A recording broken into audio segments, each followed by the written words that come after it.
everybody, welcome back to Hoffman Reproductions. Thank you for tuning in with us again today. Well, usually we talk about flintlocks here on this channel. We're taking a little break from that, and we're going to talk about a percussion gun that I have here. More specifically, the 1861 Springfield rifled musket. I bought this musket quite a number of years ago, and to give you an idea, I think I paid somewhere in the neighborhood of around $500 shipped, brand spanking new. It was an Italian import, Army Sport, so quite a number of years ago. You can't buy them for anywhere near that. And took it apart top to bottom and did what they call defarbing on it. Removed all modern markings, reprofiled the stock, worked on the trigger so it was a nice light trigger pull, and gently aged it to give the look of one that had been campaigned with. But it's a lot of fun to shoot. These big heavy mechanical guns from the Civil War era, even though, as I said, I prefer flintlocks generally, they're really neat and they're a lot of fun to shoot, so I thought it'd be fun to do a video on it.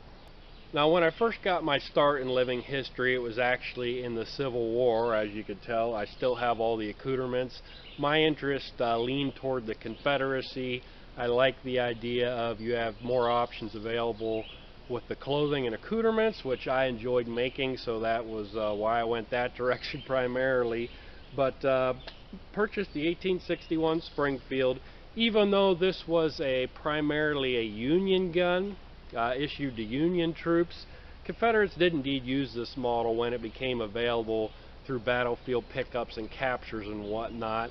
There were some attempts to copy it, not precisely, but they did make some copies that were approximately like this particular weapon here. There were about 700,000 of them made during the time period of the American Civil War, and you can still find examples in really good mint condition because so many of them were produced. That is, you can still find ones in good shape. They cost originally about $15 to $20 a piece for the United States government to purchase them and have them made. They had walnut stocks. Overall, they were about 55.5 inches long. All the fittings were iron. They weighed a little over 10 pounds.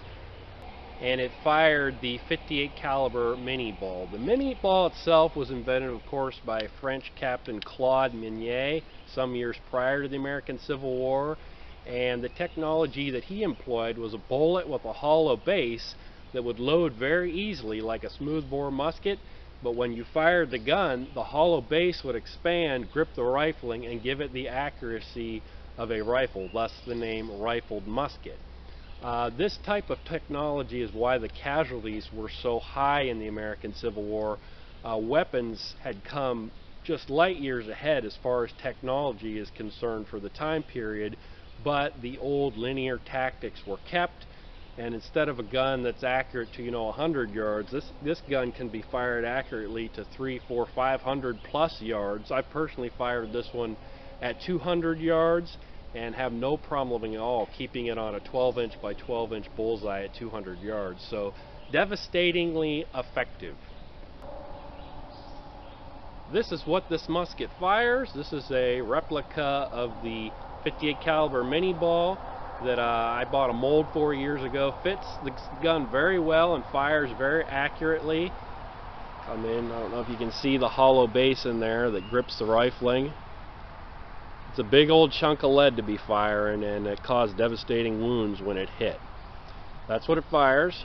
And powder charges for this gun, originally most of them were around 65 grains. However, I have a reprint of a Confederate ordnance manual, and for rifle muskets it called for a powder charge of 80 grains. My guess is probably because the gunpowder may not have been as quite a high a quality as gunpowder being produced in the North. However, sticking with that as my context, I'm going to be firing those replica mini balls and a powder charge of our homemade powder, 80 grains charge here on the range. So we're going to get spun around and put the rifled musket through its paces.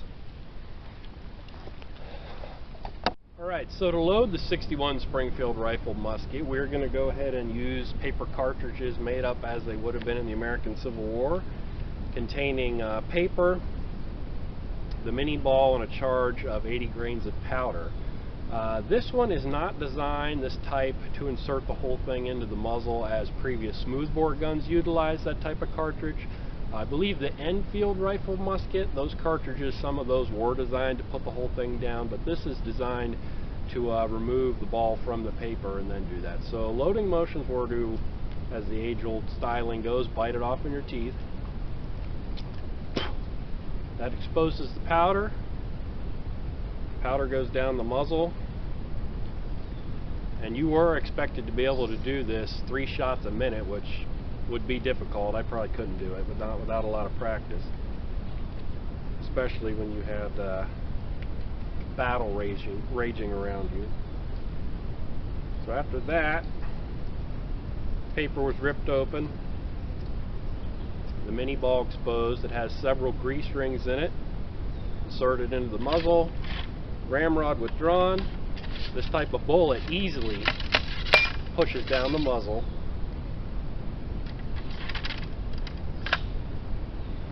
Gun brought up to half cock, the cap placed on the nipple, and we're ready to go.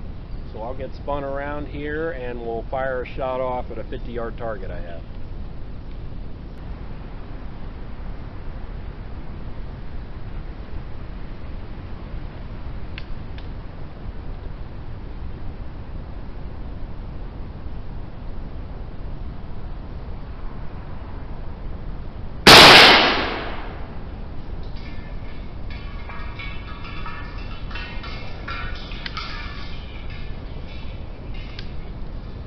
Had an old propane tank out there. We hit him and he rolled down the hill, so I think he's dead. We'll load up for another fire. Okay, so I have a very small soup can sitting right there on that stump. I'm going to go for it, see if I can hit it.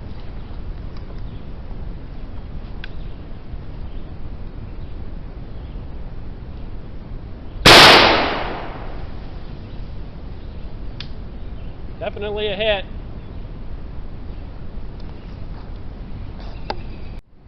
Okay, this time I have a water jug out in the tree right about there. I'm going to try and go for.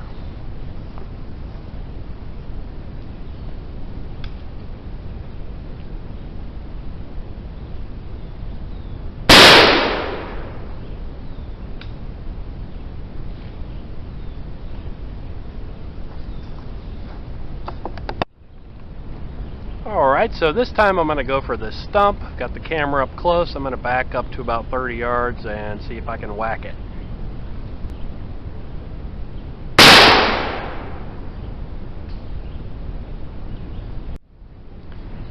Okay, so this is going to be a 50-yard shot at the propane tank. Hopefully you can pick up on the power of this weapon when it hits.